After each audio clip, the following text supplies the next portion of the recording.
Hello and welcome to the ninth episode of Dyson Design. And today, once again, I'm joined by Tyler after like a last week break. And the topic of today is class versus classless system. But before we get into that, I want to say something that I just reached 500 subscriber, and I just want to take the opportunity to thanks everybody that subscribe, everybody that watch, everybody that shared content and comment and put like. So thank you very much.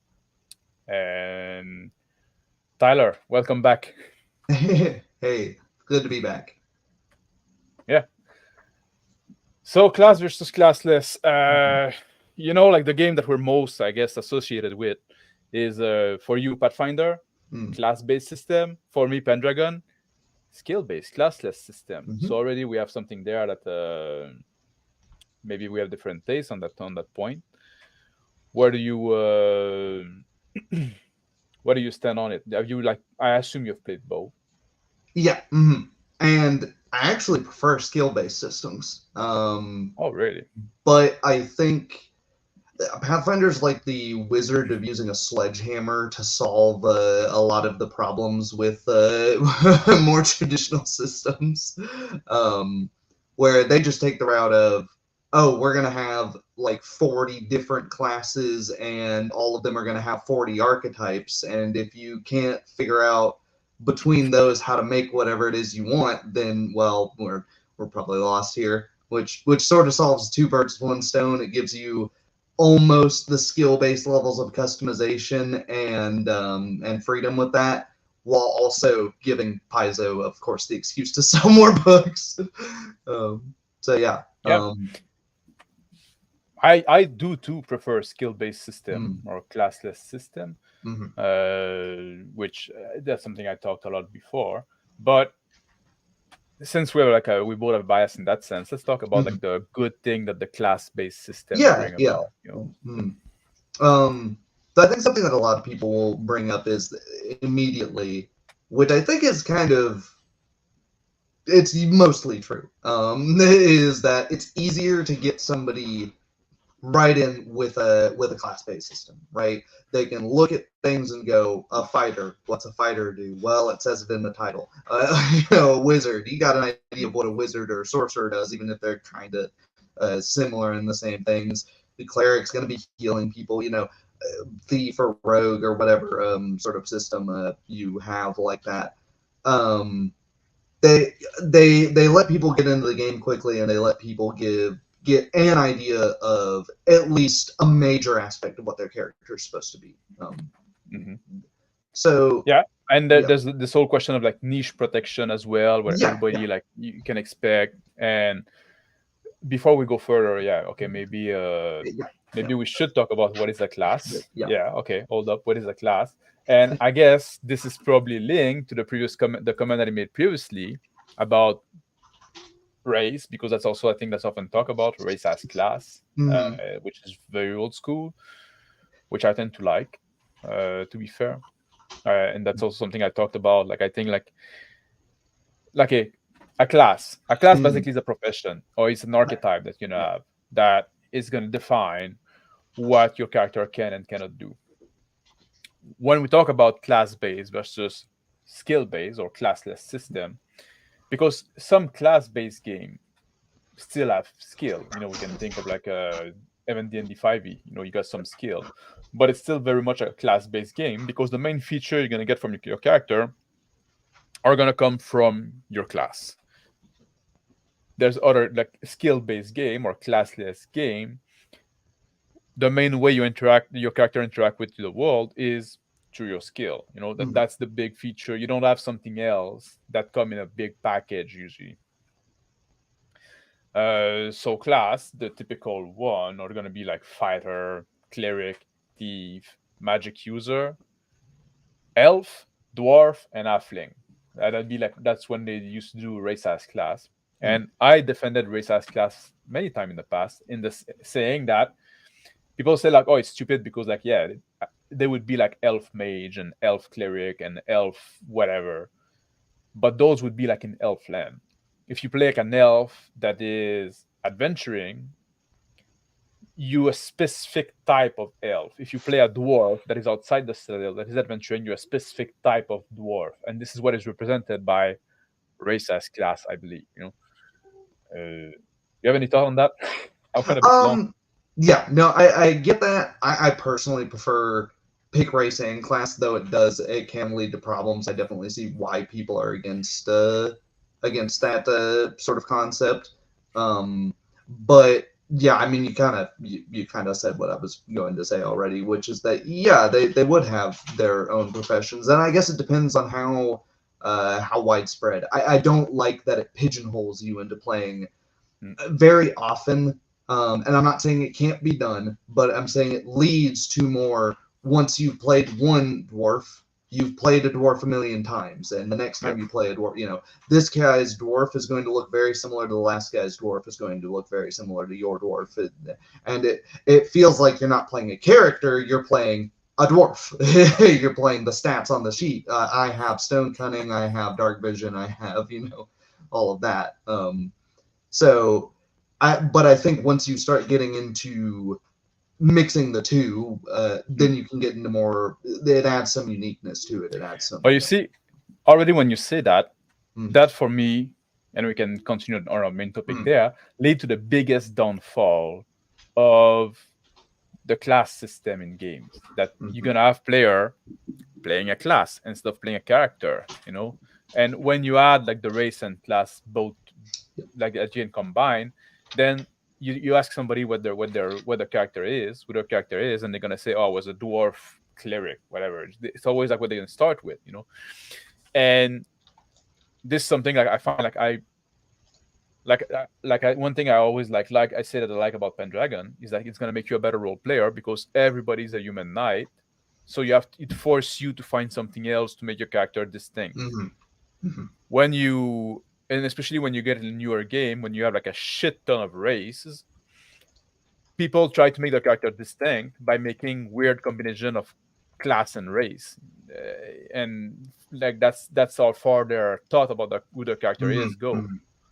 Yeah, So I and think. I find the best thing that class has to offer, which I wish people would explore more, is come up with your weird combinations of race and class and multi-classing and all this sorts of stuff that the post AD&D era has to offer, and come up with an explanation as to why your character is a monk, fighter, rogue, barbarian, this like weird bizarre mix of what does that mean? This, it's kind of like looking at a resume where the guy's been through a million different jobs in totally different fields. It tells you something about that character, but for most people, it's this stat works really Yep. well with this, and I wanted Stunning Fist for Monk because it's a really good ability. And it's like, okay, I'm fine with that to some extent, but I want you to, I want you to think of that as a character, because I mean, we can think of that, right? The if you're a professional fighter, you go and travel and work with other fighters. That's a thing. Mhm. But most people don't even think of it as that far. That's Yeah, but that's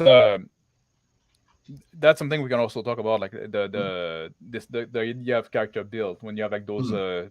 feature coming in package. Like, do you think that the class based system lead more to those character build than skill based or classless system? um not necessarily. I think the race choices are sort of the same in both. I wanted to highlight L's question, but for some reason I can't highlight comments right now. Oh, really? Yeah, just kind of weird. With the Um, last one, yeah, yeah. Tyler. So why have race in a class based game when elf is just a second class choice already? Uh, I was going to. That's actually a really good question. I was going to say because you in a class-based system, for a class-based system to work effectively and make unique characters, you need to have meaningful choices to make within that class. And while race is not part of the class necessarily, it's an additional meaningful choice. If it is a meaningful choice in the world, too often GMs will and players will just have this elf or dwarf, creature that can live for many times a human's lifespan and has this very distinct physiology effectively just be a human with slightly different stats. And it's like, well, no, if you do go with that sort of thing, it should affect it, which is why I don't like a lot of the ways that newer games are designed, where they're removing the downsides from different races. Pathfinder Second Edition got rid of the downsides for races. You only have benefits for the different races, and it's like people were already, picking all the weird races. You didn't need to incentivize it more. It's kind of strange. I find that when you allow both race and class, you already you tell something about your world. Your world become like much more diverse. Different race are going to be much more common. It's almost like go end and end. If you want to have the human-centric world, humans are the diverse one, or the one that goes everywhere. The other race are more like stereotypical, like they're more less changing, more like fixed, static in a way. Yeah. But as soon as you allow like to have both race and class, yeah, I do believe it does change the way, because now you're gonna see like all kind of, and for a GM sometimes it can be hard to make this world make sense, but maybe that's a topic for another day. Yeah, well, I mean, we kind of talked about that with our high versus low fantasy stream, where I mean, you have to remember, at least in the good books, and I think a lot of GMs accidentally ignore this, or on purpose ignore this, which is what was I saying?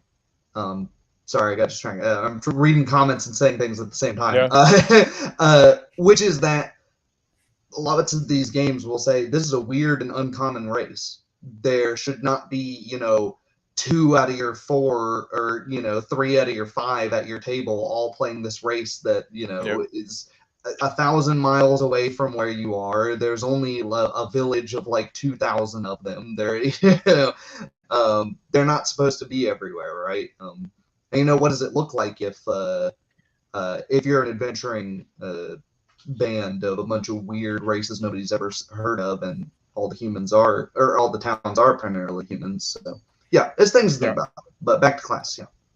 But we all seen that also, like the party, like the GM say, it's a human-centric world, and then like the fucking party, like everybody comes up with like non-human character. Yeah, we all fucking saw that. Yeah.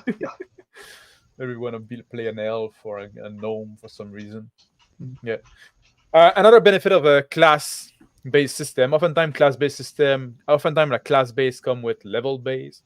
I guess that also allow, in theory, which is not oftentimes like the case, but it's for some balance amongst the party, balance amongst the monster, for good or worse. I'm not the biggest fan of balance, but that's something that class-based can bring.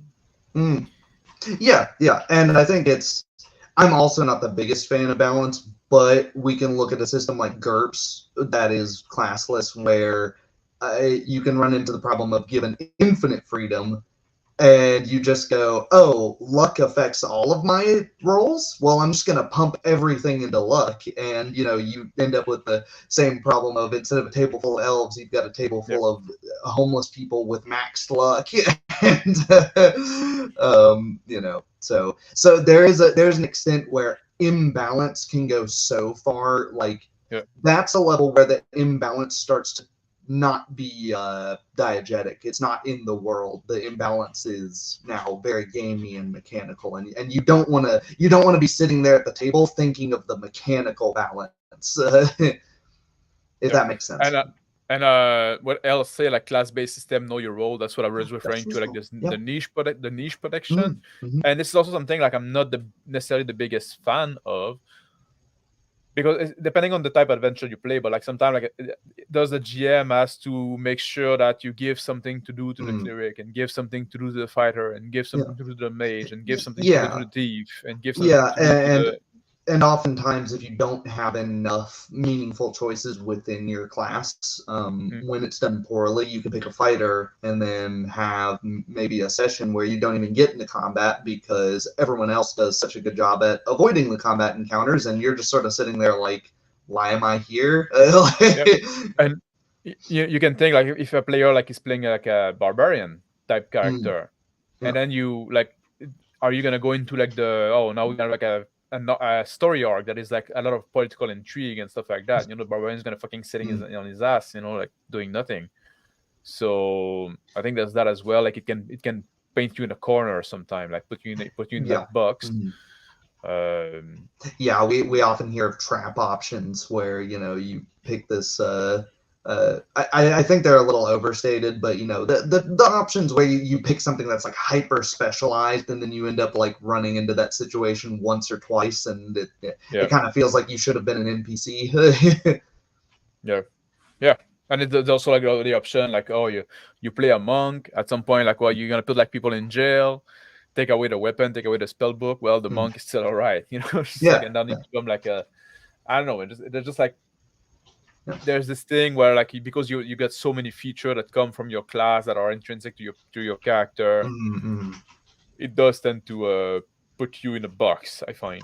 A little bit, which is why I said like I think it's important for a good class-based system to have a lot of choices within that class. Whether that's the ability to mark different skills in a more hybrid-based system. Feats, of course, are a thing, and that's a whole topic on its own. But uh, that sort of specialization. Whereas I'm not just playing a fighter. I'm playing a fighter that's maybe a fighter that's quite good at unarmed fighting, actually, and that sort of you can play with expectations in that way because the classes are so specialized. When you make choices where it's like, oh, this is a fighter, I'm going to disarm him and then be in a decent fight, and it turns out he's actually pretty good with his hands, then it's like, Yep. whoa. So it can lead to some cool situations where you play with those. Whereas with the classless system, you're sort of always in the I don't know what to expect. This guy could have anything. So Yeah. Like I'll say, like, no, the GM makes a world, and it's up to the player to choose type of adventure. I agree with that. But like, that's the thing too. If you have like a very varied, like a party that very different skill, very different like thing that they can do, they might each want to pull in different part of the adventure. Uh, so that's something that always have to be kind of compromise on that. yeah, and that's sort of the issue with the idea of like a balanced party composition with these. Generally, when people talk about that, they're talking about in combat. It's a balance. We got one guy that can heal, we got one guy that can control the battlefield, we got one guy that does damage, and it's like, okay, great Yeah, in combat, but in I think combat.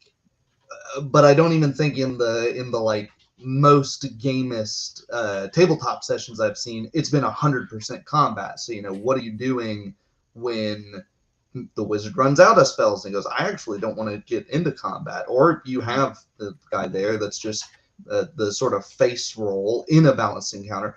You know, the face the too many times the face is just sort of the only one talking for ages, and it's Yeah. yeah, and nobody else wants to talk because it's like, oh, it's the job of the face over there. So yeah, Mm. it can lead to And issues. I think another good point of class-based system, which is not necessarily limited to class-based system, but and it's a good point if you're into that kind of stuff. But you can like raise the power level much more because you can give like those big power per level associated to the class and stuff like that. Like, and you have like a predictable progression, but it's also like you can have like every level you get like this big package, and now like, so you can be much more powerful at level 20 than you at level 1 or whatever. Just like, and oftentimes in skill base, the power curve is going to be much more like crunched down.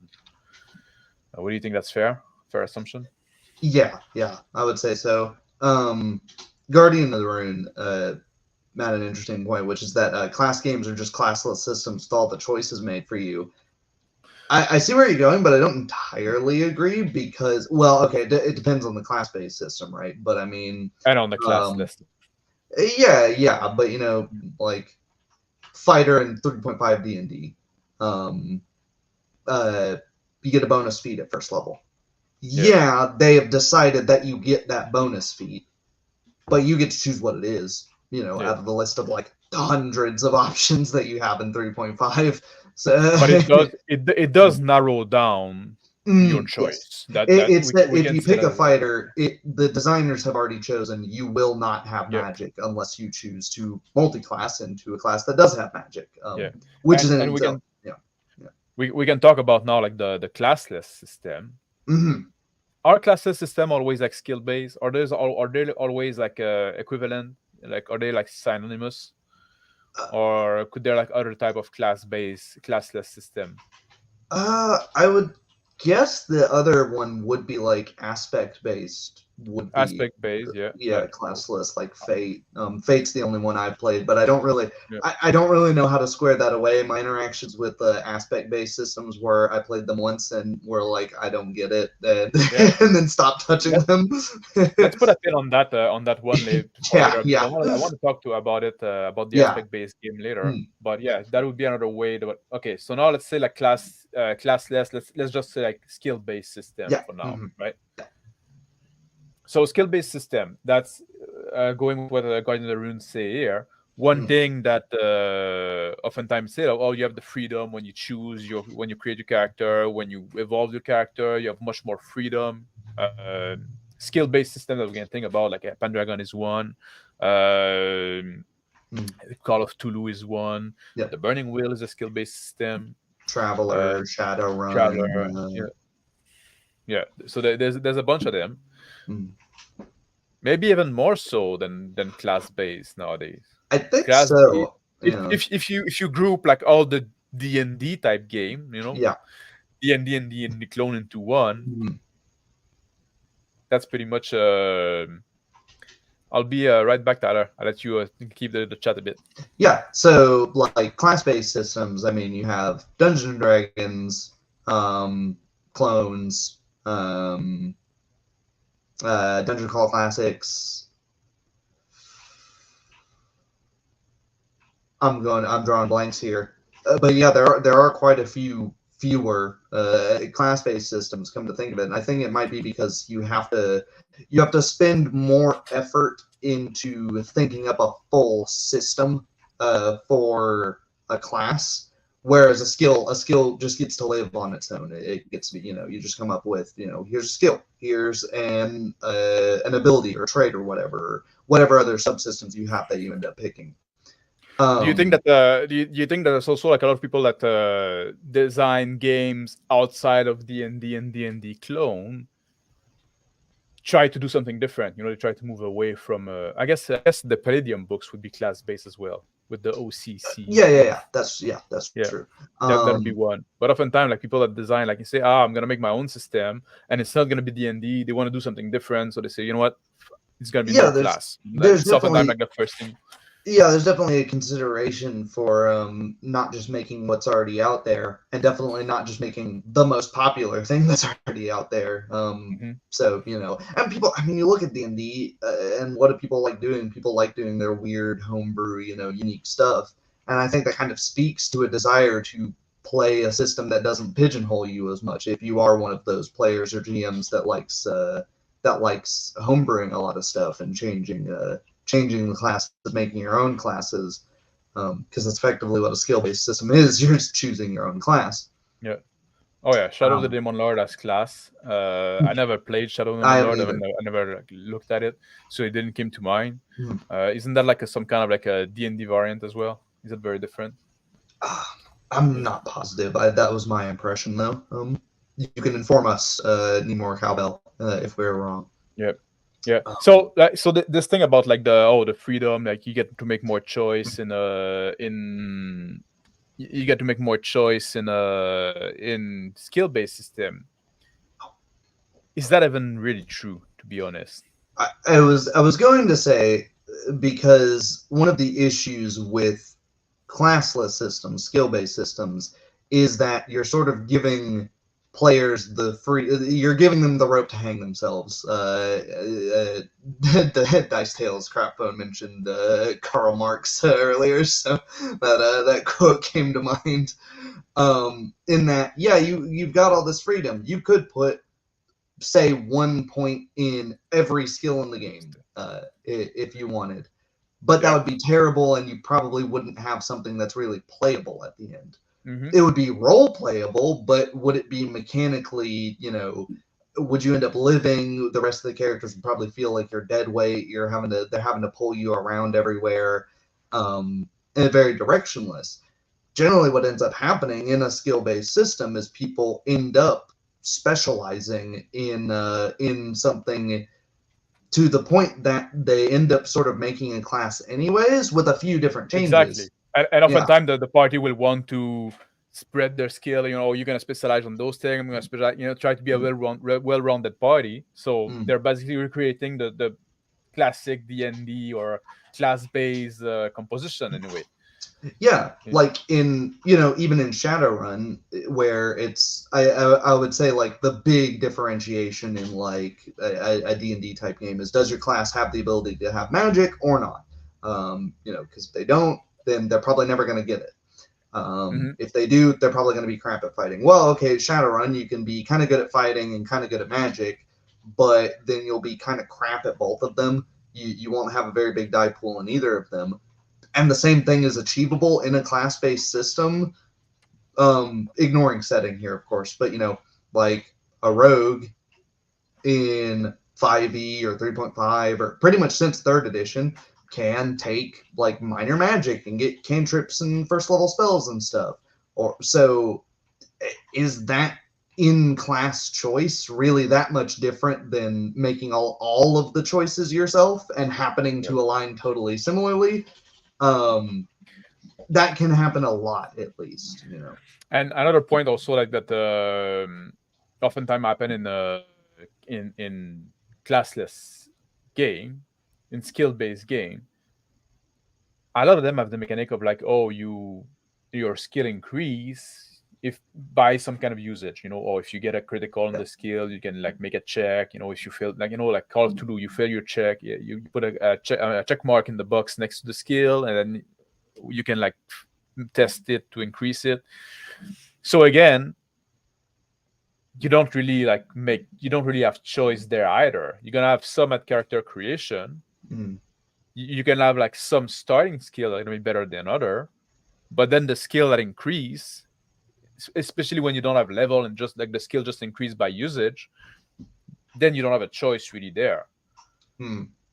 And that's where you do run into an issue with balance too, because in pretty much every tabletop role-playing game, being good at looking at stuff and noticing things, your spot hidden, your perception, Yeah, is a good skill to have. So if you don't have that limited to class, everyone goes, well, I would like to yeah, spend these skills on something else, but aren't we going to be real pissed if I don't notice the bomb that's about to, go off in this building? So well, 5 of my, 30 starting points are set aside to put in perception that way. So it's sort of, you do get to run into these issues of, but you also have the counterpoint that mm, you get good at what is needed and what is useful for yeah, the type of mm, adventure that you run. If your yep, party like it's very spend, true. if you like your players like to sneak around a lot and try to Mm, go around obstacle and danger, mm, and you only got one character that's ever going to be good at sneaking, it's kind of silly. Now like yeah, everybody get a shot. You know what? We yeah, all like spend time sneaking. At some mm, point, we're all going to get like somewhat good at it. Which would mm, make sense as well. So I think there's also like a question of like a very similitude mm, in the skill based game. mm-hmm, mm-hmm. Yeah. Yeah, and likewise, on the flip side of all of this is, if you don't have to worry about like, oh well, my class can't use a sword. That just sucks. I'm not going to Yeah. be able to use. You can go whatever. I want to be a wizard that can swing around a sword. I'm going to put some points Yeah. into magic usage, and I'm going to put some points into sword usage. I won't be Yeah. at and you don't have to. Often in class-based systems, especially the older ones or the OSR ones, you have to jump through hoops to be able to play through certain things. Oh, you didn't roll high enough intelligence, you just can't play a wizard. It's just, forbidden to you. Whereas you can sort of make that work in a skill-based system. There usually Yeah. aren't things that, in addition to just the way that the skills function, there usually aren't things that say like, oh, you cannot take this unless. There usually aren't those things. Mm-hmm. Yeah. And in character creation, like another thing, like people when it's people like making choice, like if we think about a game like Traveler, which is skill based and classless, but where are the choice that you make? Because like it's traditionally in Traveler, you Yeah. roll for your character creation, and that is what is going to give you like your starting skill. Like correct me if I'm wrong. I'm not the Yeah. most familiar with the Traveler. Yeah, Uh, I mean the biggest choice in Traveler is just whether or not you can choose to keep rolling. mhm. Oh Because yeah, you can, yeah, yeah. you can, like, if you're in the Navy, you can muster out at at a certain point and just start the game with fewer skills, but you're only like 20 something, so you won't have racked up that much debt. That's how you can tell it's a fantasy game. Yeah, yeah, but yeah, there's always like this push your luck Mhm. kind of thing with the rolling. Yeah, Yeah. and Burning Wheel is a life path system as well, but like where Mhm. you pick you make your own choice. You Mhm. choose where you go, which it's a system I quite like. Hackmaster is very interesting in that it's a skill based or a class based system. I forgot about this one. It's a class based system, but the way you pick your traits is somewhat similar in that you can uh, pick and choose your traits, but they will Mhm. cost more, and the drawbacks won't give you as many points back. But if you randomly generate them, they give you more and they cost less.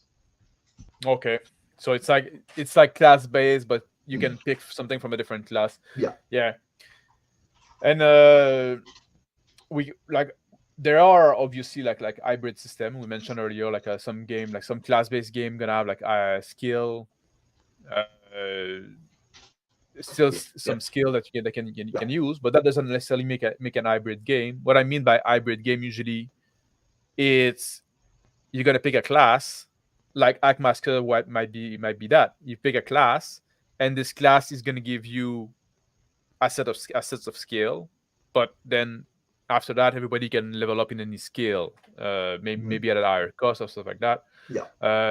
I would say like the Forbidden Land is a hybrid game because or the free league game in general, because you do pick a class and it gives you like your starting package of skill plus one skill that only your class can have, but then everything you do with skill. They're not like necessarily those Mhm. big feature that so Yeah. is And that like like, a way to solve like try to get the best of both worlds? Do you get the worst of both worlds? yeah, I mean, I think you get both. You get added complexity and decision paralysis of the very freeform nature of a classless system. You know generally what your role is, but you can also break outside the mold of that. So Hmm. you don't be sort of having the choice made for you already in specializing is a nice thing about the class-based systems, because you don't have to worry about, I want to make something interesting and sort of off the wall, but this is what my character would have. They wouldn't have all of this, but this is the more mechanically advantageous. It just says no. You only have to make your choices in this little box, so you're not going to sit here for hours trying to figure out what your character's going to be good at or not. But if you still have those choices, you can make them uniquely different. Um, and sort of their own character more so than level one fighter, as Connor likes to say. Yeah, and can you think of like a skill based game that actually has level that you level up that you because Shadowrun has overall karma, like your karma goes up over time, which is like the effectively their XP. Um, so you keep track of the total amount that you have even as you're spending it. But I can't remember if that affects anything or if that's just like a thing you keep track of. I think that's Mhm. just a thing you keep track of because Shadowrun's sort of designed as a, you can take your character and just play in anyone else's game, and then the GM can go, "What's the total karma?" And then they go, "Oh, so you're pretty skilled." Um, Yeah, I would say that maybe Pendragon would classify as that, mm, but it's just your age because like it's mhm. expected that you're gonna do like one adventure a year, Yeah, yeah. and then in the winter phase that's when your skill increase. But there's randomness there as well. Like you need to fail on a skill test, and then you can add some point here and there. But like basically like you can expect that a character that's like 30-year-old is gonna Mm, be. much stronger than an 18-year-old, and Mm-hmm. two 30-year-old characters should be about the same strength. Mm-hmm. Although it's a game also like that, it's not really just aiming at getting stronger, especially with the Yeah. generational play. When at some point you're gonna go back to play your son that is 15. But I think that maybe that would be like the closest I can think of a game that do a level up, Mm-hmm. but it's skill based. Arman mentions a game I haven't heard of here, Yeah, Horde Wars, which is yeah, class it's based a with skills. it's new. I don't think it's released yet, but like people have got to play Mm-hmm. it at some convention lately. Gotcha. Uh, by I saw like a GM Blackwall. That's a GM Blackwall's game, or War, right? Correct me if I'm wrong, on man. I saw the guy on the biggest geekus. Yeah, But yeah, that sounds interesting. Combining two classes, it's almost like the old third edition Gestalt rules, where yeah, you take the best stuff from two classes. Skills not being detailed is interesting. I think. yeah. That's something I wanted to Yeah. talk about as well. Like Uh-huh. we talk about skill-based game. Mhm. Do you prefer when the skill or like a lot of skill, few skill that are more broad? How do you stand on that? I think Shadowrun starts to have the right idea and then throws a lot of it off a cliff where they go, okay, so you have X amount of points to put in skill groups, Hmm. which is just like you can broadly be good at diplomacy, face skills. You can broadly be good at stealth skills. You can broadly be good at shooting skills. And then you can specialize in the individual skills. So they have a lot of skills, but you don't feel like you only need to focus on the ones that you're really wanting to focus on, and then you can have just like a broad area as an aside. I think the Oh, problem there is you go. when they I start was to right. go cool, cool. I'll have to check that one out. um I think the problem is when they start to go, this specific skill is used in this way, and every skill is a subsystem and it doesn't Yeah, roll in the same way. Like yeah, hacking that's in the problem. Shadowrun isn't just get, oh, this device has a rating of 5, you need to get 5. It has this score, and then you're fighting the controller of that device. If there isn't a controller, you use the AI firewall, and you're like, for one skill there's like 2 pages of text on it, and you're just like, what the hell? Yeah, that's a problem. Like if you want to make Yeah, a skill-based game, yeah, make a skill-based game where doing things a skill yeah, role, yeah, like, and and that's it. Take the thankfully it's system out of easy the to way. just ignore that and just go, no, just roll. If you hit higher than the device, good. If you don't, bad. But Hmm. yeah. But yeah, I like, I think it can get too much. It can get too much and too little. I hate um more Pathfinder second edition hate from me. I hate when athletics is a skill. And I'm sure you are somewhat equally minded here. Don't let me put words in your mouth, but uh, running, swimming, grappling, climbing, the list goes on. It's all one skill. It's like, Yeah, really, for adventurers, for people that are supposed to be like specialist dungeon delvers, and no, these skills would be specialized. But when you have stuff like GURPS, where it's literally hundreds and hundreds of yeah, different basket weaving, and it's like, when is this gonna come up?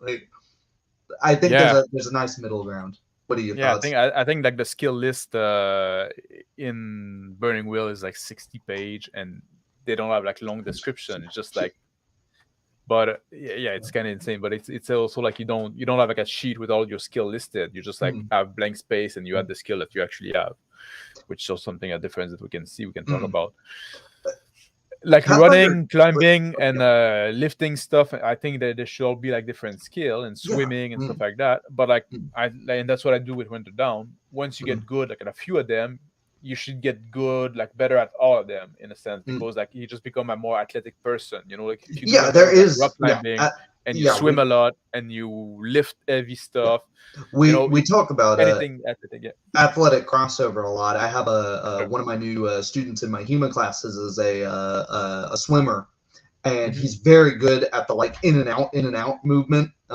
He got that down really quickly, but the swimming stance is much more narrow. Um, and there's very little pulling that goes on. So it is, yeah, he's got a better skill floor, but you kind of have to untrain him from the habits he has from that other martial thing, so from that other athletic thing. So they Yeah. are, and I guess it depends. Everyone's going to have a different tolerance for how gamey versus emulationist they are. So, Yeah.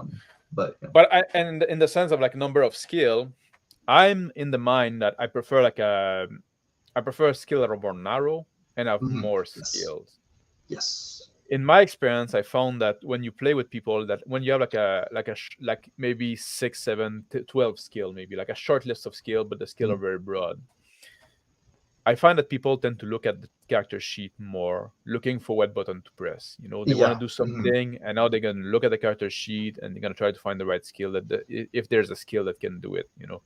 If you have a wide, like a large list of skill with many skill, people like will assume that there's a skill that can do what they want, and Yeah. gonna say like, oh, I wanna climb that wall, and they're gonna say it first and then look at the sheet, and at the GM you just say, yeah, just roll climbing, whatever. Yeah. Oh, I want to hack in that computer. Yeah, roll computer.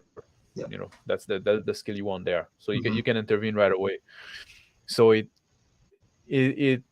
like unintuitively, yeah, it's counterintuitive, but I find that the large skill list speed up the game in that sense. Yeah. If you have a GM that kind of knows what the Yeah. skill list is, Yeah, how many and skills are they? your players, while they're making their characters, know that they'll scroll past it and go, well, I Yeah, know I don't have climbing, so this is probably going to be a straight strength roll, or yeah, what have you.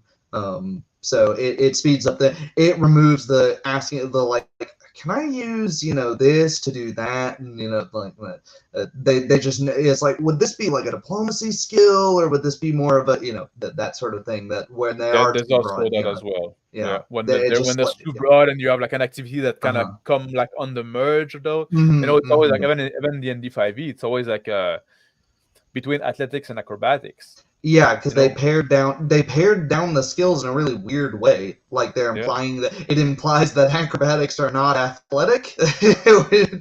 So yeah, it's yeah. Yeah, and then like, oh, you want to break down from a grapple? Like, well, which one is it? You want to climb a wall? Which one is it? You want to, there's always like this kind of confusion, and people just try to game the system, like picking the one that give you the best Yeah. advantage. On the other hand, though, I think like a specific example of a good paring down thing would be paring down from uh move silently and stay hidden into just stealth. I think is because that's kind of weird. You're making a character that's only good at sneaking by staying perfectly still. That's like a Yeah, weird yeah. yeah. Guardian of the Runes say like a Warhammer is skill based that Mhm. somehow has class. And I think that's Yes. a good example of Yes. hybrid as Yeah. well. I don't know Yeah. why I didn't think about it before, because Me like neither. Yeah. you you got this occupation Mm. that gives you your starting skill, yeah, and but then you're not bound by this occupation. Mm. You can move to a different occupation, but you have to get some level of skill in that new occupation and the trapping of that occupation. So you need to have the proper equipment, acquired proper equipment. If you want to become a witch hunter, you need to get like those skill and those. If I remember correctly, I haven't read it in a little while. So tell me if I'm wrong, Guardian of the Rune.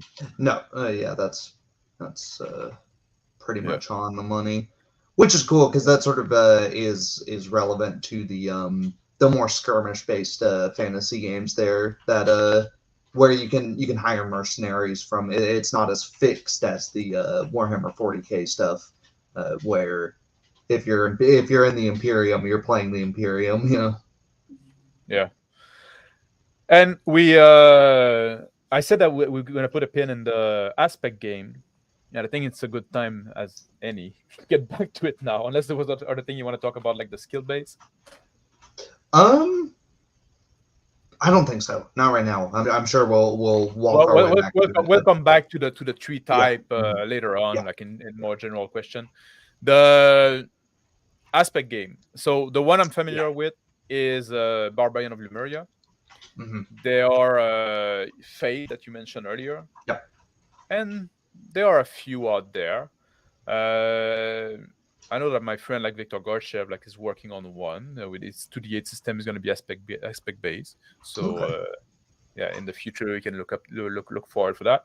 Um, but it's not something that caught on quite as much because like aspect game have been around for a while, but you don't see Mm. that many of them, do you? And No, by I think aspect I think game, like 10 years ago, you saw a lot of people playing Fate, and then it yeah, kind of slowly started to die off. yeah, and aspect game for those unfamiliar with the term aspect based game, you made your character not by picking a class, not by picking skill, but by picking kind of like general aspect that define your character. You can say like, oh, my character is a soldier and is an alcoholic and is an aspiring writer, whatever. Oftentimes you're gonna pick a few aspects like that, and when you want to make a test, if you can relate the task that you're trying to do to one of your aspect, you're gonna get some form of bonus. So they're like very broad thing that define who your character is, and very broad thing that I'm losing my train of thought because like Glenn made me laugh there. When you play as a uh, Lemur and Barbarian the Lemuria. can you? I No. haven't played the game. Yes. No, it's like I'd say it's pretty like a bogged down like a classic fantasy, but actually it's kind Hmm. of like steampunk a bit. Oh, It's a bit of a interesting. Okay. yeah. You got like a bunch of airship and stuff like that, Okay. and barbarian obviously. But there's some interesting stuff in the game. It's not my type of game, but it's an Hmm. interesting thing. Uh, so yeah, you gotta have like those broad aspects that define your character, and then it's always like kind of like this almost bargaining with the GM that oh I should get a Yeah. bonus because like Yeah. that linked to this aspect of who I am, and then you Yeah. try to explain why. Uh, and for me, I've actually played two of them. I forgot about one of them, which is Behind the Walls, which is a horror-based system. It's aspect-based. Basically, you pick two talents or traits. I can't remember what that, but they're anything, and they add one die to your die pool, and the other three things you have are just stats. Mm-hmm. Just three flat stats.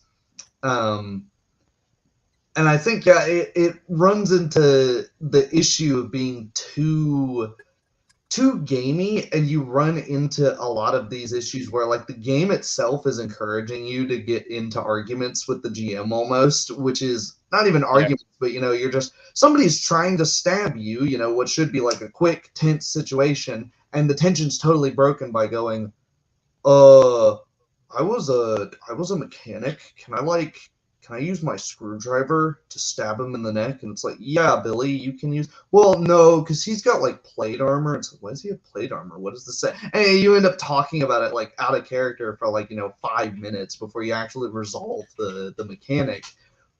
It almost feels backwards to me, right? I want to know the numbers and what they apply to first, and then add the flavor roleplay oh, afterwards. And look at that. Like I need more cobwebs. So that Shadow of the Demon Lord does this with occupation skill check. I'm a clerk. I can do clerk thing and get bonus dice to skill success. So I guess like Shadow of the Demon Lord might have like some aspect base. It might be like an hybrid kind of yeah, system. and come to think You of never it, know.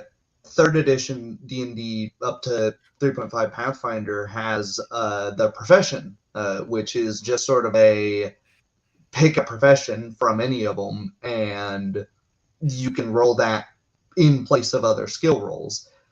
But again, it kind of runs into that issue of you're asking the GM, oh, can I roll this to does this would this apply here? Would this work here? And then you have to go through the deliberation of no, because yes, because yeah, no, that's fine, and instead it so it can pull some it can sort of pull you out of the experience.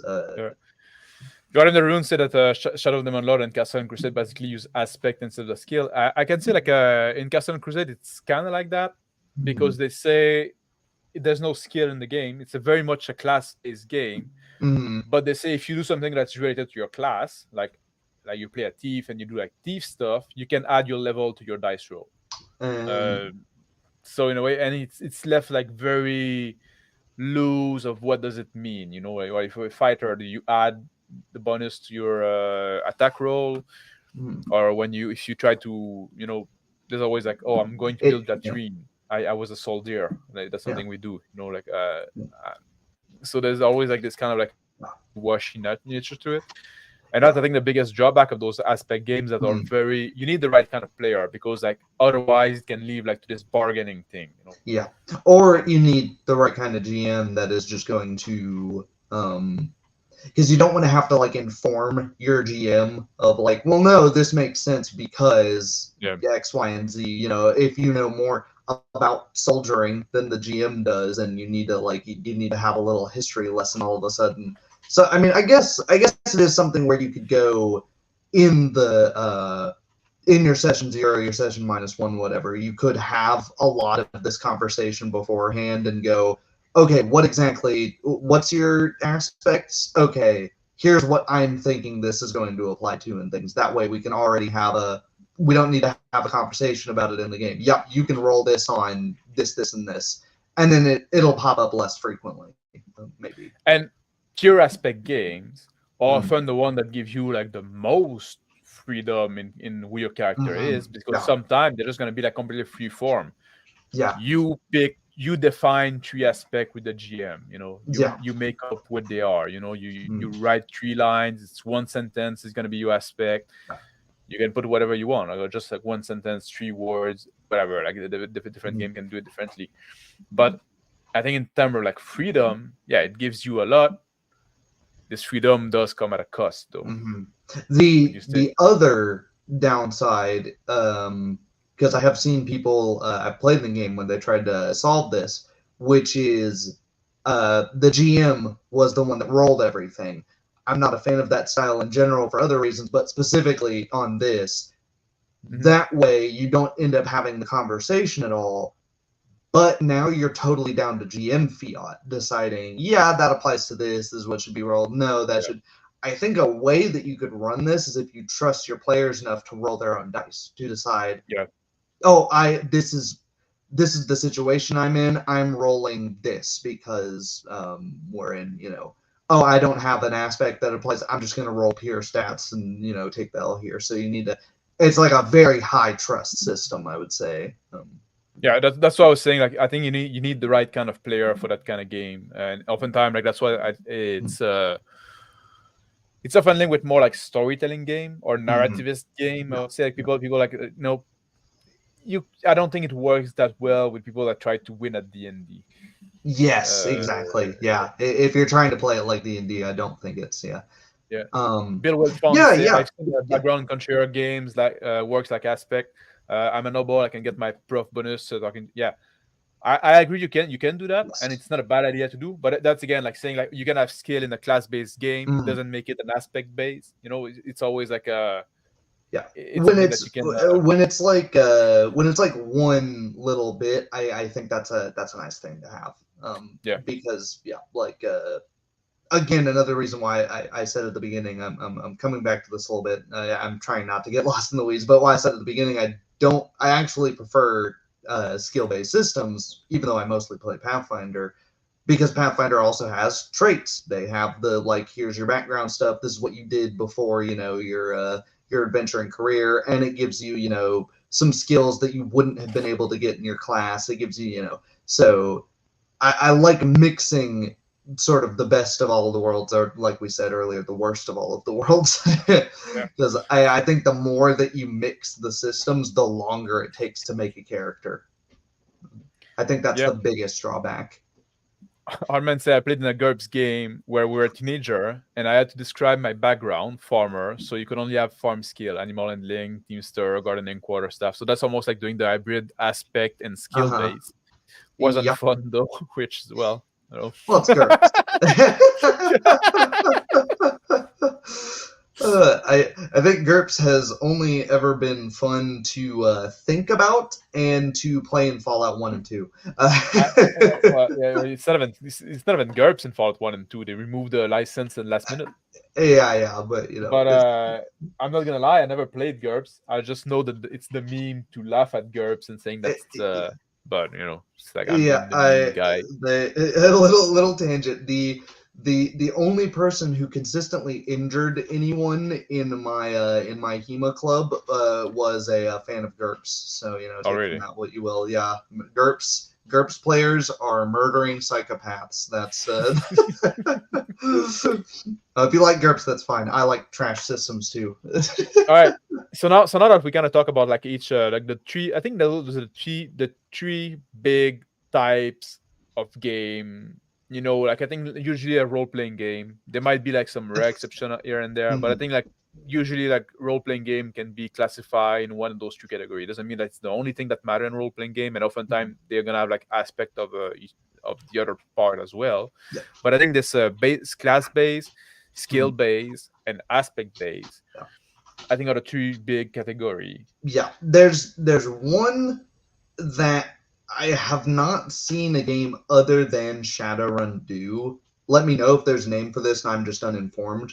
But the priority system, where you get a certain amount of points in each thing. Like in Shadowrun 4th edition and onwards, you prioritize stats or attributes, skills, the amount of money you have, race, and magic. Yeah, And but you have I think Shadowrun just end up being like because like what is it? Blade of the Iron Throne do something similar. Is Conan D2D20 do something similar as well? I forgot. But it end up being a skill based system. Yes, yeah. It's just like where you distribute those points initially, like at character creation, just like the life path kind of character creation is one way to obtain your skill.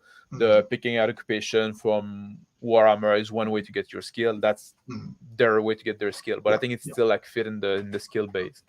Okay. If somebody in chat think of like another like another like big family of role-playing game, you can let us know. I think it's like based upon how your character interact with the world in general, all the player interact with the character. Maybe it should be like a better way to say it. Do you interact through class feature, to skill, or to aspect? How does the role of the GM change in those different systems? Because we talked about like the one we just talked about, the aspect based. We already like that it lead well to that because we talked about it. Like you got like a much more arbitration to do, maybe some more negotiating, or you have to clearly define, like work with the player, saying, okay, you pick those aspects. This is how we're gonna read them. What about the other two? Do you think the role of the GM is mostly sensibly the same? I think it's I think if you are in our camp and you don't care so much about balance and you care more about the world making sense, you're pretty much done with a class-based system. There's not much that you as a GM need to do. So that's a thumbs up for a class-based system. If you're in that camp, if you want to. Yes. If you think that it's your role as a GM to make the game fun for the player, which I think the player should try to make their own fun anyway. Yes. But let's tackling it from that perspective though. Now there becomes an issue. Yeah. Now you can try to make sure that there's something to do for every class. And then your players run into the issue of like, all right, nobody wants to play a cleric, but if we don't, then we're gonna die, because we don't have any healing. That's the thing as well. Now, do you account for that when you make your adventure and your scenario when you present the opposition? You go, I need to be careful. There's no cleric. Or I need to be careful. They don't have like a tank. I need to put a GMPC cleric or whatever they don't have, in there. But I think if you don't care that much about the balance of things, it can be fun to have, and it can be, some of the gamey parts of it can be fun in a class-based system for your players to go, let's all play fighters. Especially in like a Yeah. higher fantasy world. It's like let's just fuck it. Let's see how far we can get with all fighters. Let's play a mercenary core of no wizards. Yeah. Um, You see, like our men say, like the GM of a class-based game need to assume skill related to the class, and the GM of a skill-based game has to be very open to alternatives if the skill is not held by the player. you need to be ready to say Yeah. roll uh roll this skill, or if you don't have it, roll this. That way you don't run into the roll, underwater basket weaving, and you look around to silence, and Yeah. somebody goes, GM, what if I don't have underwater? And you go, oh shit, I forgot. But that's the thing. Like I think you and I, like we're like we say, we're not like I'm not like for balance, and that's something I often say is, as a G want to present your player with problem, it's their job to figure out solution. mm-hmm. So like hello Charlotte, nice seeing you. Yeah. Yeah, it's yeah. So Yeah, like put the wizard in a tough spot, and I think that's yeah, going back to the high fantasy versus low fantasy and thing. I don't think a lot of high fantasy GMs do enough is they give the wizards and stuff too much rest time, too much time to prepare their spells. No, put the wizard yeah. in a corner where he has to pull a dagger on somebody, even though he's not good at that. Hmm. That's some of the more interesting stuff is when characters are challenged. As much as we Yeah. like to see the heroes succeed, we also like to see them succeed under duress. It's And put them like force them outside of the zone of comfort. yeah, Like you don't want to put like always like put a challenge that is like, oh, balance for, I need to think of like, oh, there's the yeah, barbarian, so I'm yeah, gonna put some barbarian stuff, and there's a ranger, so I'm gonna put some rangery stuff. yeah. Or like we're in But a I can see why some GM would want to do that. mm, mm, It's not my style, yeah. but But definitely interesting maybe there. some help with that. If you are in like a political intrigue situation and you're fighter and the barbarian and the monk are just sort of sitting there like, what the hell are we supposed to do? We don't have any social skills. Well, they're good at fighting. You got three dudes who are capable at fighting. I would say, even if the system doesn't explicitly say so, they're going to be having a decently high intimidate on some, nobleman or, corrupt political figure that's, not a skilled combatant just by the way that they carry themselves. So I would say in either situation, just a tangent, if you are running into these issues, allow people to play with the mechanics a little bit. Don't punish them for going outside of the character's comfort zone, because if you Hmm. do, then you'll Yeah, get passive players. You'll get players that exactly. just That's the worst you can do. We need to talk Mm. about that at some point. Mm. Which one do you think, like, okay, it's like a two-part question. Which of those three is better at avoiding character build, and which one is better at promoting roleplay? Oh, that's a tricky one. I'll take it one at a time. Man, better at avoiding character builds. I don't know. I think I want to hear your thoughts on it, because I think you can run into the issues on both. You can run into the Yep. issues of, with a class, it's easier to find the builds because your options are more limited. So people can sort of go bing, bing, bing. Oh, here's optimal for most damage you can put out. Here's optimal for the tankiest you can be. Here's optimal for how high your skill rolls can get.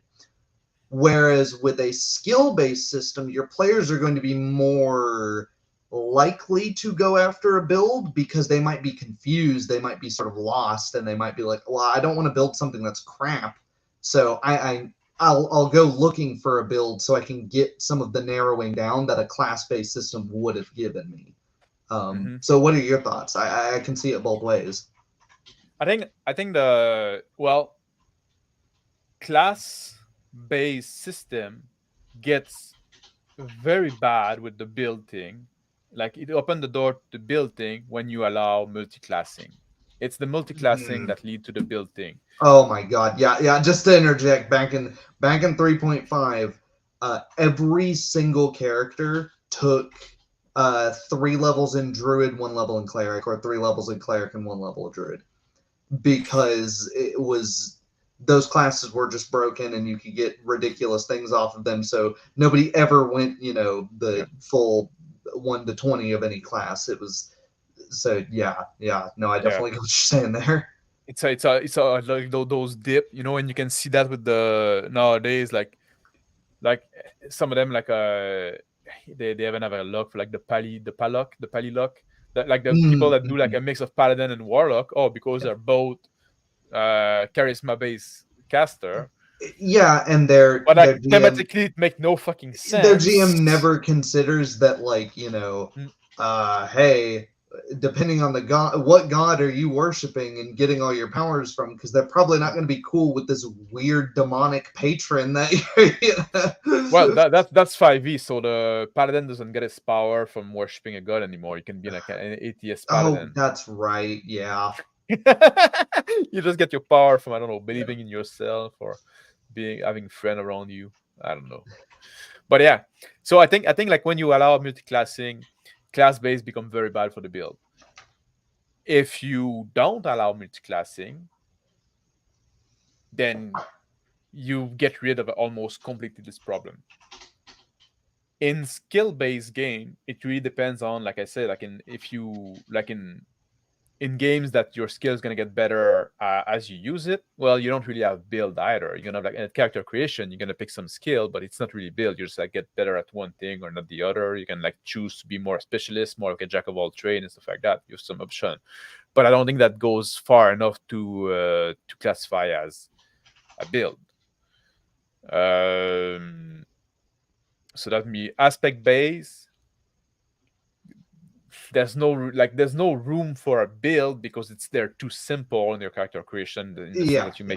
you make your own voice. The problem is going to become how you try to stretch out that aspect that you define.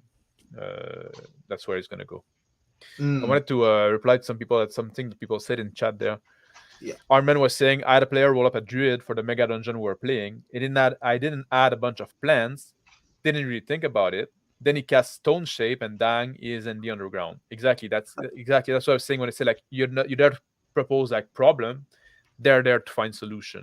Yeah, and it can, it can lead to your, maybe your fighter is, they're the only ones strong enough to carry all your equipment and crap into the dungeon. They're the ones that your fighter sort of ends up being a mechanic troubleshooter in the middle of a dungeon. Even if their skills aren't there, they're the pack mule, they're the muscle there, and muscle does a lot where skills and magic don't. So Yeah, it's up to thinking about yeah. stuff in interesting ways. Bill And Wiltfong yeah, was saying, I remember having a good time with Mutant and Mastermind back in the day. That did a good job at going classless. It was building a character out of Lego. Like, yeah, that's like you really build a character. But in that game, like character build is not a bad thing because that's like a big part of the game. Like you pick everything. Like it's quite involved as a process. But then you get like this character that is, and I think also maybe because like the game is not so mainstream, you mm, don't have like those download a build online and just follow those steps to get like the most powerful guy, like with the biggest DPS or whatever, or but there was also this thing, if you make I think is that the game? Maybe I'm confused, but if you want to make a speedster, you can go like fucking crazy. Maybe I'm confunding like another game there, I'm not sure. but hmm? I said I'm not sure. I think that Yeah, that sounds right. I've only looked at the system and it's been years, so yeah. um, uh, yeah, usually don't. Yeah, being the operant word Yeah, there. Yeah, Charlotte was saying skill-based system can allow for a fighter character to also be that are also good at persuasion and diplomacy. Class game usually don't. Yeah, here's that's part of what I was talking about, like the more freedom that you could get. here's where I play devil's advocate to multiclassing, though. Multiclassing allows for that to happen, right? The fighter multiclasses into a bard because they want to be good at persuading people as well. The fighter multiclasses into wizard because they want some of the spell utility. And this can be too gamey, but it doesn't have to be. Maybe your fighter gets, it opens a chest, he gets blown up by some arcane spell trap that was there, He manages to live. He shakes off and he's like, I'm going to go learn about magic. I'm not letting that happen to me again. I'm going to figure out how to see it before it, blows me up. And so he takes a level, a dip into wizard. So I have no problem with these builds as long as you're thinking like that, as long as you're thinking, why would? Because we build ourselves in real life. If you like to think about that, I took Yep. a dip in computer science because I thought that would be interesting, but I decided no, that's not actually what I want to get a degree in. But I didn't suddenly lose that skill. I still do, I still occasionally will do CSS coding and HTML stuff, and that makes me different than a pure tech writer in the same way that a fighter with a dip in monk is different than a pure fighter. Yeah. But I think it can get ridiculous if you have, like Bill Wilfong says later, which is 90% of the chatter about optimal builds for 5e is how to maximize effectiveness by multi-classing. Yeah, there should be a downside. For me, the Yeah, downside like that, is that's the content you see on YouTube. yeah. Yeah, I hate Yeah, it, to be like for me, the honest. downside was I was in college for 6 more months because I took a semester that was basically useless to getting my degree. So what does that mean? That means you level up slower? Does it mean you end up getting less money? What does that mean? But too often it's just you get your cake and eat it too in a lot of the modern stuff. Yeah. So Charles was saying, I'd say build are more prevalent in class-based game than skill-based game. It's a bit trickier to min-max in them. That's also something I want to talk about as well, a bit as well, because this is something I've been thinking about because when I'm working on Winter Down, I'm currently working on character creation, stuff like that, and it's a life path system. And it's intended that you pick like, oh, where you were born, what your occupation you did before, what kind of like life event happened in your life, stuff like that. And it's intended to be done like if you think of who your character is, right? But every option that you pick gives you some experience and some skill. You could try to min max and pick all the skill, but like if you do it like in a role play way, you just say like, what, this is what happened to this character, kind of like a pick your adventure before you start your character, like, oh, this is what happened, and then I lost my farm because there was a fire, whatever, and just like then you get some background on your character creation should go fairly fast. If you try to min max, and the same thing with the burning wheel, which is also a life path system. You say, oh, okay, I joined the army and I was a recruit, and then from this path I can go to those options, and then you pick which one thing is interesting for your character. But you could go look at the option and say, oh, if I pick this one, I'm gonna get +1 in sword, and I want that, so I'm gonna pick this one. But if I pick this one, I'm gonna get like, you could do that. It's gonna be very hard to make and you kind of defeat the purpose as well, because like each character is gonna be so unique with the skill that they pick that having like, oh, if you pick, you wouldn't see like somebody say like, oh, start with the occupation this and then pick this occupation and then pick that occupation. You wouldn't see that. And that's if you true. did, then your character would feel very fucking samey than the other one that did the same. Yeah. Because the flavor come from the you still will see in and maybe this is the sort of technological nature of these games, but you still will see in like Cyberpunk Red and Shadowrun character builds, even though they're skill based, because you will have the technology is fixed, so some of the DCs that you're going to need to be hitting. So they go, oh, okay, well, you'll want at least 5 points in hacking skill if you're going to be a hacker. Otherwise, you're just not going to be able to get through most of the stuff that you're tackling.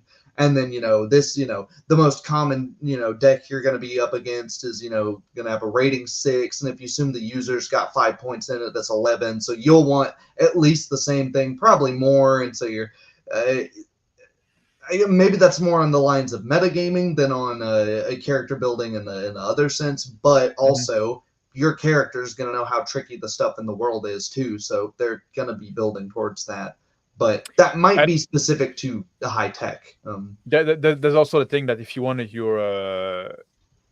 skill-based game, if you want to gain some skill, you need to practice it. You need to train in it. Yeah, So yeah, already like there's an alignment with what you do in the game. You know, like you don't have like, this dip. Like, well, you never like fucking you never like showed any interest to magic, but then you take a dip in the wizard or yeah. whatever, Out of and nowhere, sorcerer, yeah, yeah. and then also I think GMs should be more restrictive on yeah, that front. On the yeah, what you just learn magic out of nowhere. What, like yeah. you're this level is just as a wizard or something, and You, you know, eh, it probably like means classing. well, that's the thing. 5e multiclassing it doesn't have nearly any drawbacks because they got rid Mm, of base attack bonus. So now your fighter isn't thinking, "Oh, I shouldn't take this level of wizard because I'm going to be worse at fighting." They're thinking, mhm. "I should take this level at wizard because it will make me better at dealing damage and fighting." Well, It's the drawback is that you won't be able to get your level 20, level 19 stuff ability, like your yeah, higher but level nobody, ability, but nobody reached that anyway. nobody So plays to land. You know, yeah, you'll be dead in real life by the time you get there. In most of the ways, yeah. these people play these games. So Um, we talk what? about the character build. What about the roleplay aspect? Yeah, the roleplay aspect. I would say they're strong.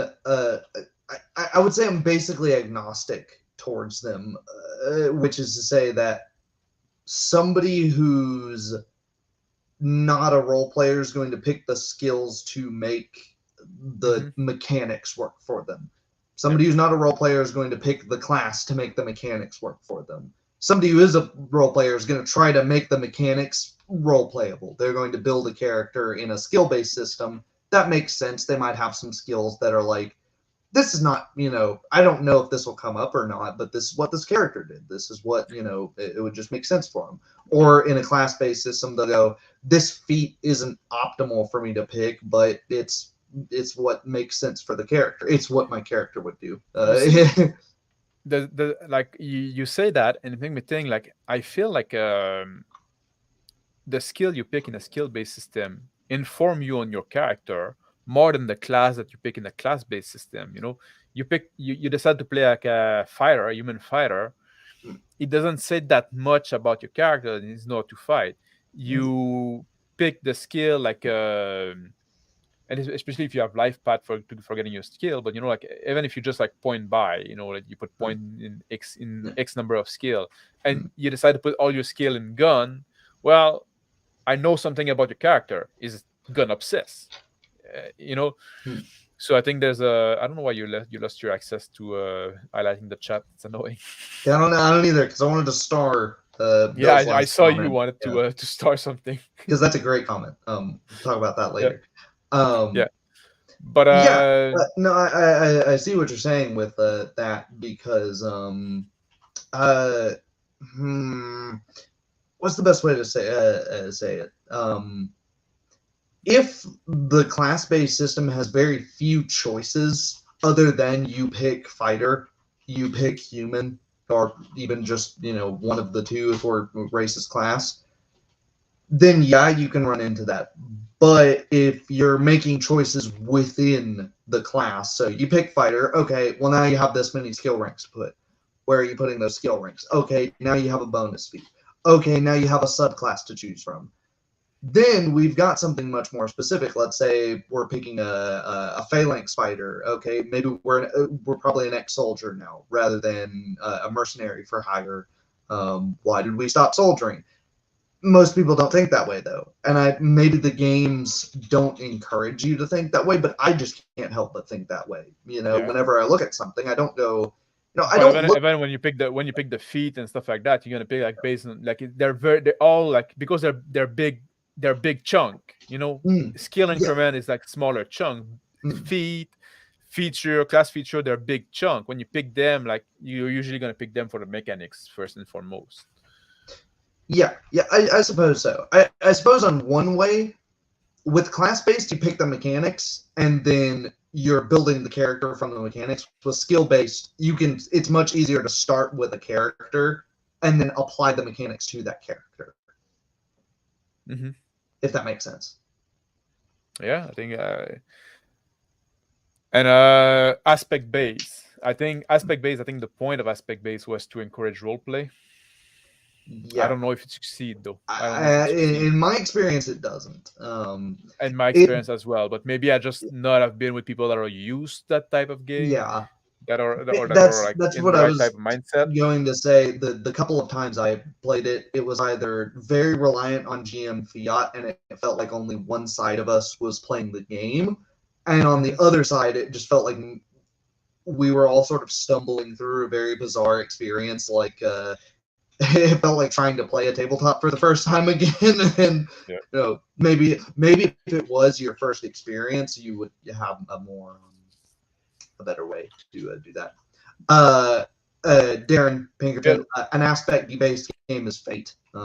Fate is one that's probably the one most people know. Oh yeah, yeah, Um, yeah. So I if know you I know just he joined, you knows defined Fate. it So. before. Yeah. Yeah. Bill Wilfong say, have you ever? I hope I'm saying your name right. Have you ever found a satisfying way to respect diegetic reason for character advancement? And he had another comment later that kind of like replied to that already. What do you think about skill systems that rely on the character usage to determine advancement? You use fishing 8 times, so it goes up the level. I think that this other question is kind of like the reply to your diegetic reason for character advancement. That's what I like. I like about skill based game where the skill increase with usage. So, and I think that's the reason. I think like the way that the Burning Wheel. I'm talking a lot about Burning Wheel tonight. I think the way Burning Wheel does it is way too complex because in Burning Wheel you have to succeed depending on the level of your skill. You're gonna have to succeed on a certain number of easy tests, moderate tests, and challenging tests. I might have the term wrong, but you also got to need to fail on a certain of those number of those tests as well. So you kind of like so sometimes you do have to fail some tests to advancement. So every skill you got a lot of things to keep track of. I think that's a bit too much to be honest. But other system like in other systems you do like, oh, if you get like a critical success on the skill usage, you can gain experience point in it, or you can level or whatever, or you can oftentimes make a check and then you test to see if the skill increase once you out of the adventure. Uh, this is the thing I like, and this is the thing. This is one way I say that is like a diegetic reason for skill advancement. Have you heard something else? Um, yeah, I was just gonna say there's an issue I have with a lot of class-based systems where the level up isn't really represented by anything. Mm-hmm. Um, and even worse in the old gold as XP system, which makes like kind of no sense at all unless you are giving like a magical reason as to why wealth acquisition makes you more physically powerful. Um, and in most games with wealth as XP, the noblemen who have the most money aren't running around as level 20 characters. So that's like the worst of the non-diegetic systems for leveling up. And then, but even later on, when they removed that system in a lot of the D&D clones and class-based systems, you get this sort of like hand waved oh well, whenever somebody levels up, all of their level up training and stuff, it happens off screen and downtime. Well, okay, what if there is no downtime though? What if they get enough XP to level up, or their milestone, if you're using milestones? A whole different conversation there. What if it only takes place over a night? And yeah, sure, we learn a lot of stuff as we're going, as we're improving. You can be way better at something the very next day just by sitting there. But Mm-hmm. yeah, it's kind of awkward. Especially Well, in the event that you're just all of a sudden I can cast magic. yeah, yeah. um, All of a sudden, like I can use this new feature, and now yeah, I yeah, can use it like reliably, like mm, perfectly. Like there's no like period of like trial yeah, and yeah. error. And I was Uh, gonna say in the system I'm designing, I'm trying to make it in such a way where either when you are capable of leveling up, this is the sort of gamey side of things. But when you've got enough points to put in a new skill, you need to go find a trainer, or you can learn by doing, but it's going to be yeah, slower. yeah. You see somebody else use a technique for the first time, and you go, I wonder if I can do that. I'm going to try to use that. But and you can attempt to make up a technique on the fly that you've never seen before, but it's going to be a lot harder. It's going to take more effort on your part, more of the leveling up points. The points are not the diegetic part, but they're sort of symptomatic of effort that you put into something. The amount of effort capital, if you like, because you only have so many hours in a day to do something, and you get but we can't simply replace it for downtime, because if you do nothing but train and never actually go out and do the thing, you're never going to improve that much, right? There's the diminishing returns that you get off of it. So Bill was saying, in my experience, role playing a character relies on the player and has very very little to do with the system. I generally agree with that. I think it's role playing is really based on the character, but I do think that some system favorize role playing and some system get more in the way of role playing. yes, But yes, you could it's role yeah, play in any yeah, system and not role play in any system. yeah. Some stuff definitely gets in the way. I would Oh, yeah. say, like, I it's hope though. possible to hey, I would say it's possible to role play Vancian casting. It is done, but man, is it's a mess. It's a very messy Oh, thing to try and role play. Bo, by the way, is a GURPS player. So we're like joking a bit Oh, about GURPS earlier, but yeah, we Bo were. Bo I is a didn't GURPS know. player. Uh, Uh, if I'm correct, right? You can correct me on that if I misrepresented you. Yeah. um, Guardian of the Rune here says a defensive shield fighter might influence how you roleplay that character. Dual wielding might imply the opposite. Either one could be a set of skills or a subclass. Yeah, like Yeah. somebody who is choosing to use two weapons, they might be a little hot-headed. They might not care about their lives as much. They're more of a quick acting. I don't need to be defensive because I'm just going to kill the guy before he can kill me. Whereas the shield fighter might be a little more cool-headed, laid back. Um, you can you can suss out a lot about someone's personality by the way they fight, and I think it's often too disconnected. Very often because the game's about primarily fighting, the people who play them don't fight. I know, Bo, you're a Brazilian Jiu-Jitsu guy, right? Yeah. I believe so. Whoops. I sorry, I click on that. Sorry. Mhm. Yeah. So both say like I do play GURPS, do play and GURPS, and I know it's a meme. Yeah. Uh, Yeah. Armin said, never played in a game where skill points weren't just added when gained. Yeah, in skill game, oftentimes is the case. yes. You oftentimes have to go back to safety and stuff like that, like think or rest, think about your. It seems that class leveling is the target, and you must train, but you can throw 5 more points to stealth skill. I'm not sure what it is. I'm I not sure what think it, I think he's saying like you can level up as a rogue having done no sneaking around, only having like stabbed and some people straight up in the face, and then all of a sudden go, oh, I put 5 points into stealth, and it's like, but you didn't do anything to level up your stealth. What is um you say, the boys. Boys say award skill point at the end of every session. I'm gonna be frank. I'm not a big fan of that because this is like non-diegetic time to gain. Like it's the end of session. It doesn't necessarily mean something in game. Like I'm much more like end of every adventure when you go back to town, when you rest, when you're fully healed. I think you can find like time in game.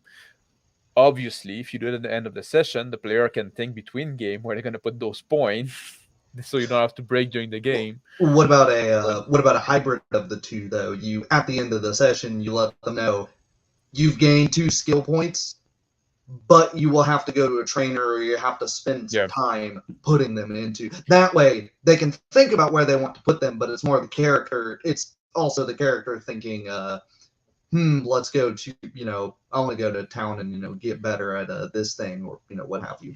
oh, Um, that's fair too. Allow the player to add points to improve skill they used only, and if they want to add new skill, you need to be at the end of an adventure. So there you go. That's That's kind something of I can think how about. Shadowrun does it. Shadowrun Yeah. gives you karma for completing jobs, and that's sort of similar to the way I Oh, was okay. designing it as a um oh Arman's Yeah, correcting me here.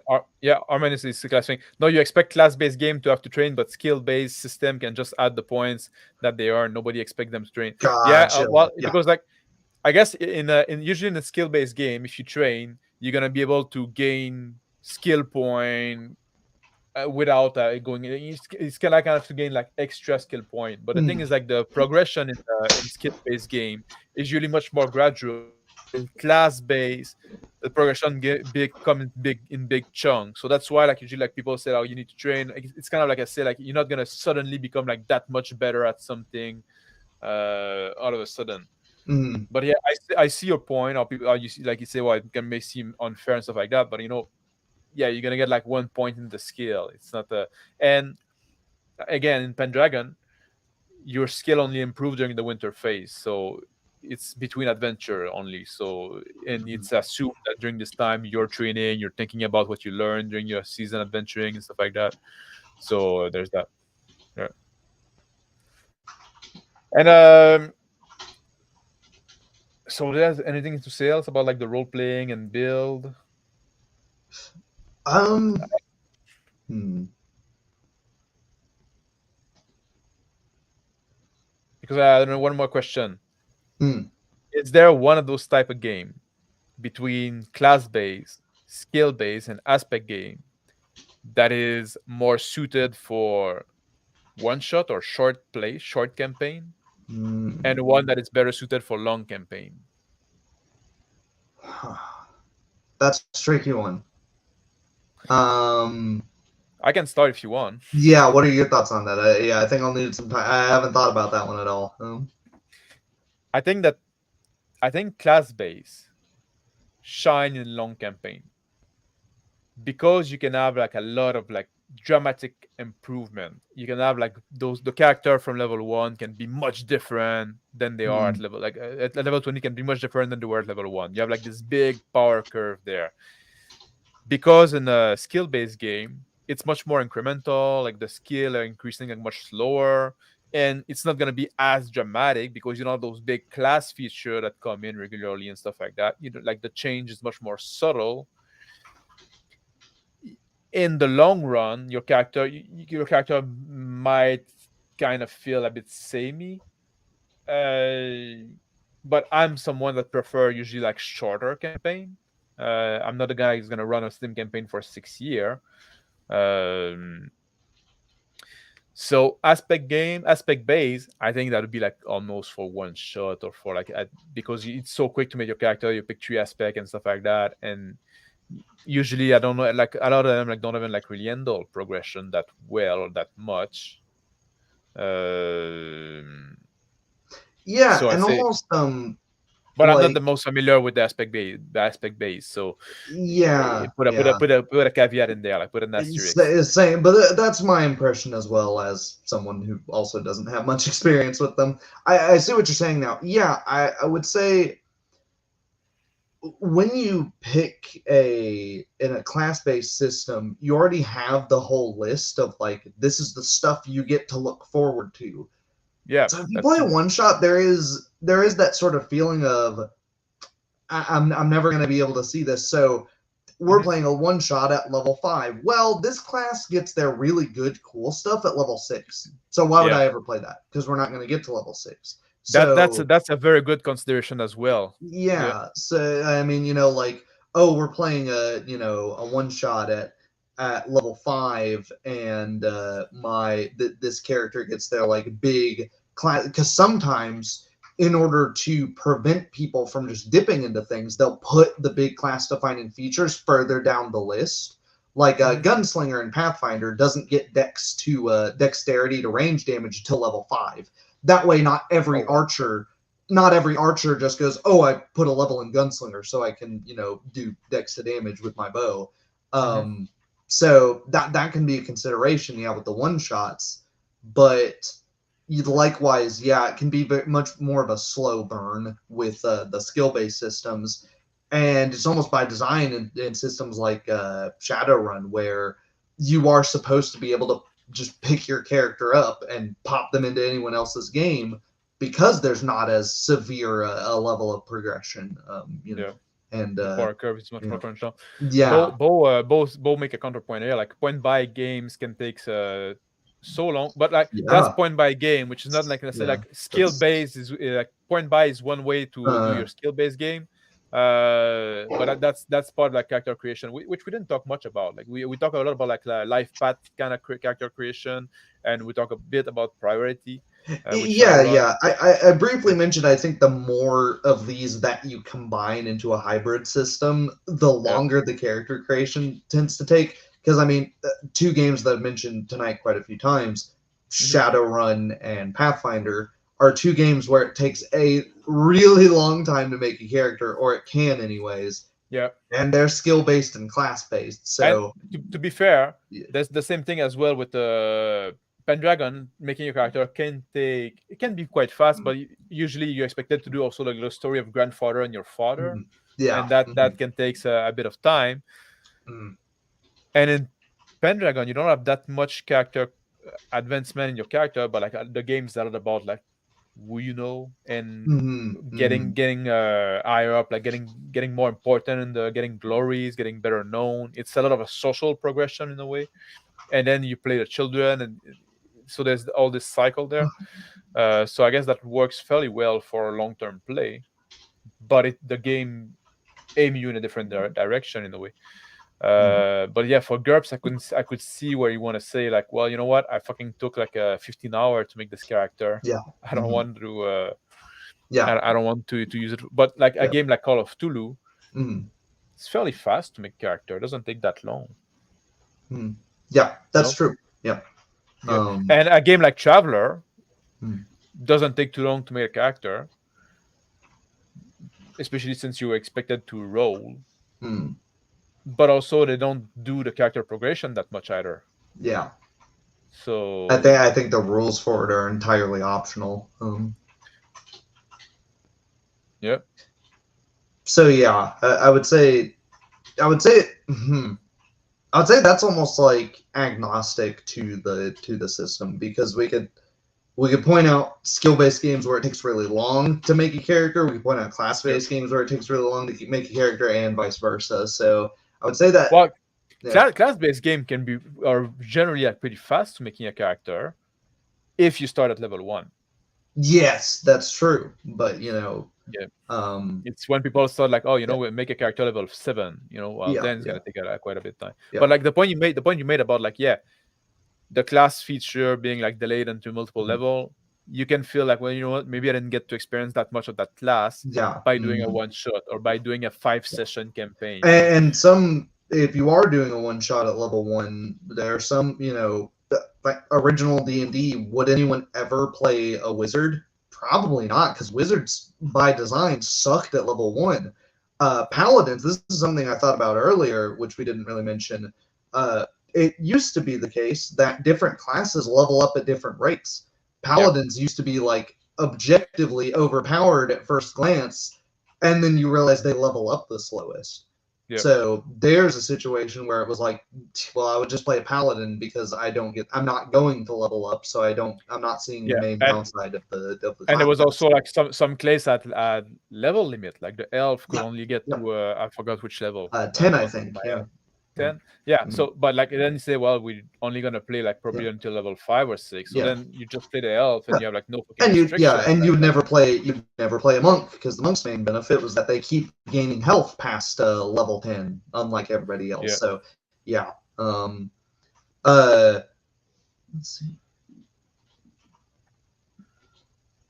Oh, would that be an free Max. I think you aspect-based might game? like looking at the freelance infantry strike team fist character design. You're supposed to make no more than 60 seconds. Oh, really? I should look at that. That's interesting. It is an interesting game. I'm trying to think of if it would be aspect-based or That's a role playing game. Yeah, I never heard of it. yeah, yeah. It's Oh, pretty cool. He was telling me about his he ran one shot in it, which sounded really cool. I didn't play in it. I didn't have time, but yeah. hmm. Uh, but yeah. So I can see like a class base, yeah, being better for long term. skill based working well for and I guess like that's why Mm. also like people oftentimes like run Call of Cthulhu in one shot. Yeah. Imagine if Call of Cthulhu was a skill based game, it wouldn't work. Yeah, class Uh, based game, you mean? hmm Yeah, yeah, exactly. If it was class based game, it would work. Yeah, no. I mean, Call of Cthulhu has a natural flow to progression, and a Skyrim RPG would have everyone maxing out stealth and archery. Yeah, and also like in the Skyrim RPG, like the monster level up with you, so it doesn't oh matter. god, yeah. Ugh. Yeah. It's I, balanced though, isn't it so fun when the world is balanced? yeah, exactly. Do you is there anything else we need to cover, like in the distinction between those? Maybe we should like summarize a bit what the conclusion that we reach here, Yeah, right? start wrapping up and ask some more or respond to some more comments maybe as they pop up. Yeah, Because but I'm there's not. also like another topic we wanted to touch. It should be short, but I don't know if you're like an hour or already over time. So do you Yeah, I want to mean keep it up before? we might save that one for next week because Okay. yeah, Well, it's I don't know if it's gonna be enough for a whole episode, but yeah. all right, let's save it because we're already long now and we're Mm-hmm. stepping over Black Lodge game. Yeah, Are they streaming tonight? I don't Not know. even sure they're streaming. So what's the? It doesn't seem like they are. So maybe we should talk about the other topic. Well, I gotta eat after this, so you know. Oh, it's true. It's true. It's true. Sorry. Sorry. Sorry. No, it's fine. All right. All right.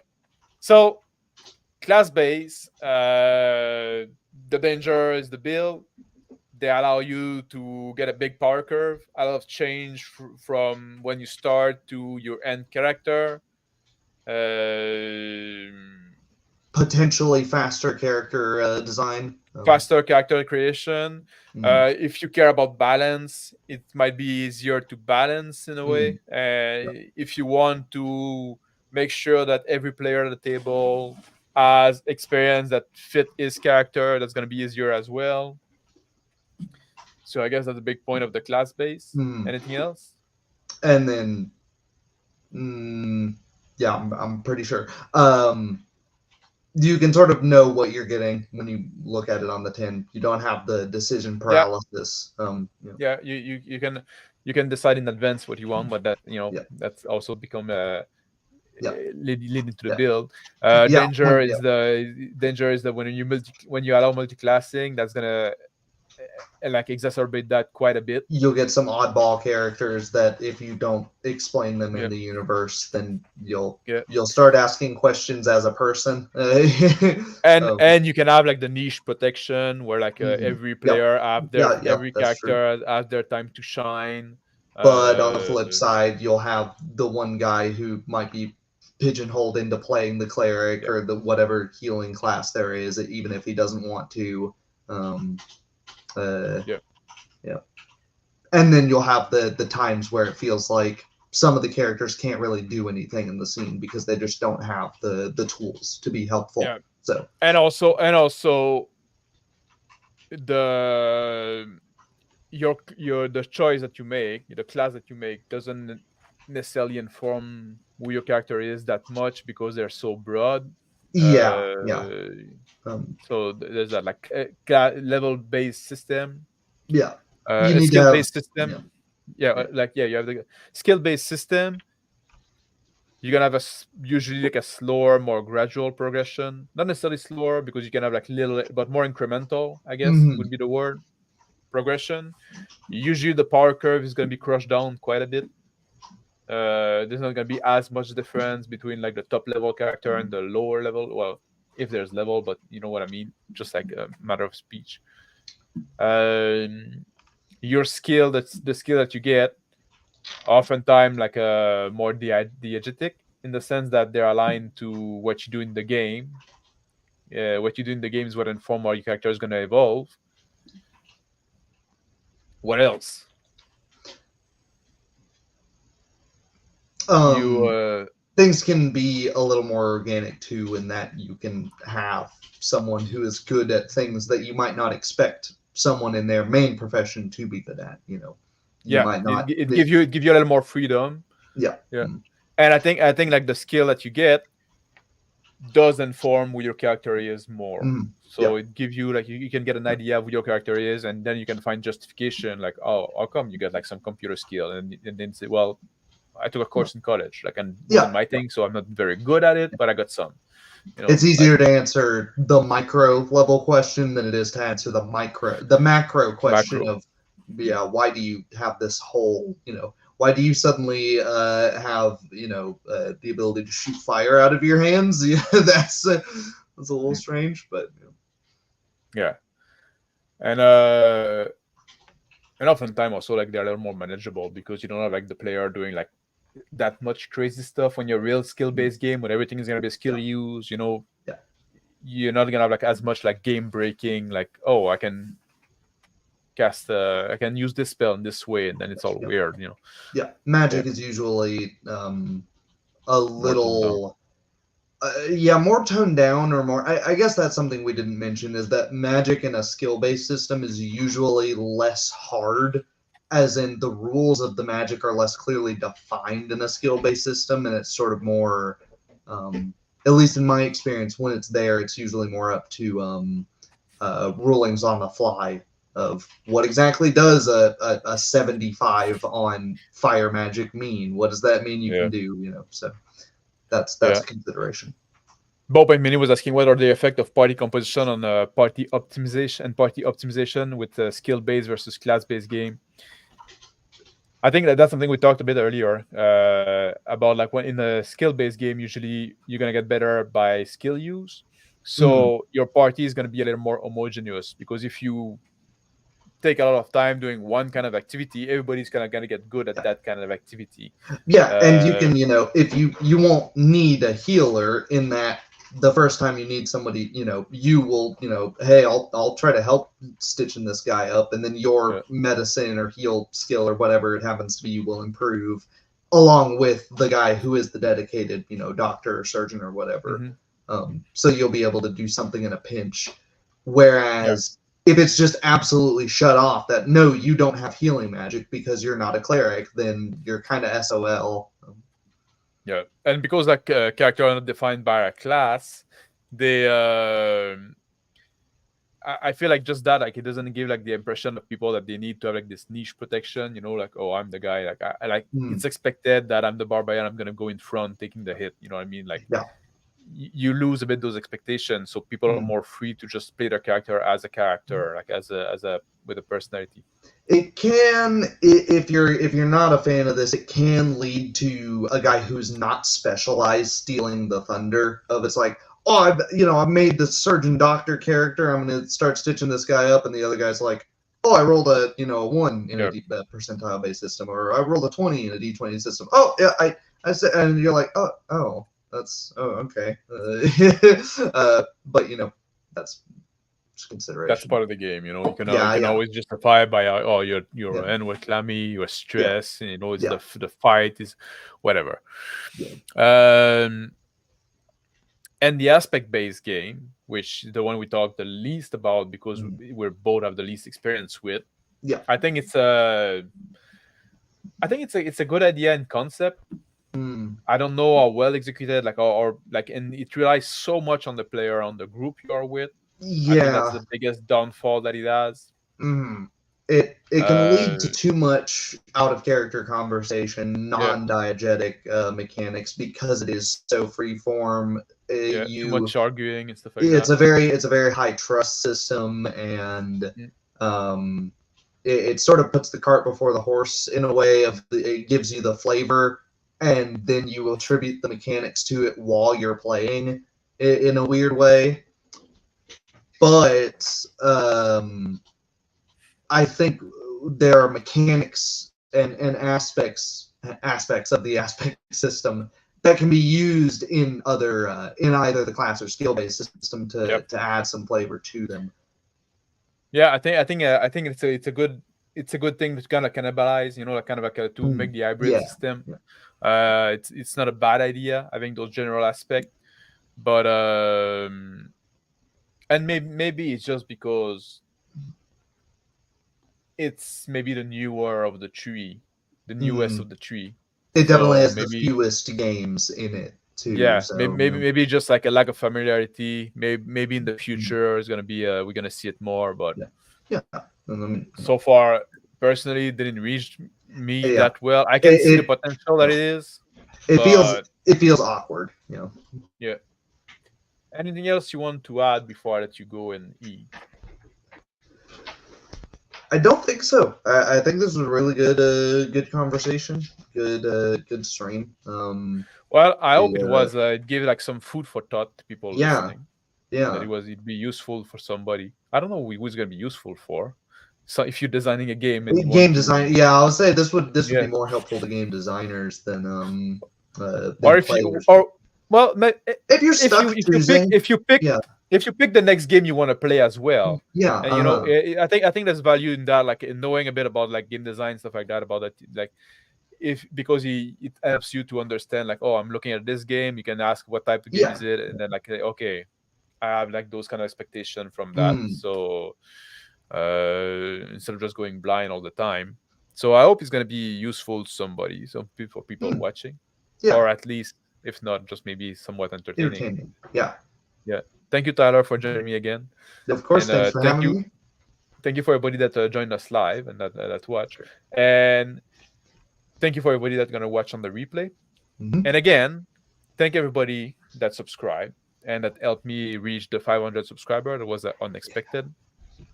And everybody that like, that comment, that share those video, that helps a lot, obviously. So I thank you all, and I'll see you next time. And next time, I guess we're gonna talk. Are we taking it for next week? Metacurrency? Metacurrency, yeah, but metacurrency and maybe something else if that doesn't Yeah. fill our time all the way because it probably won't. But Yeah, it probably won't. We just have like a few things to say about mm, metacurrency. So we're yeah, probably going to talk about metacurrency and probably something else. Probably something a little more narrative, little less mechanical. yeah, yeah, Usually, I don't know if you know this guy. Usually, that's what we try to do. We try to do something more narrative, something more mechanical. So now this week was quite mechanical. So next week should be a little more narrative. But you'll know in that. You don't need to know in yeah, advance. Just fucking tune in and watch. yeah. Take care, guys. See you. Yeah. See ya.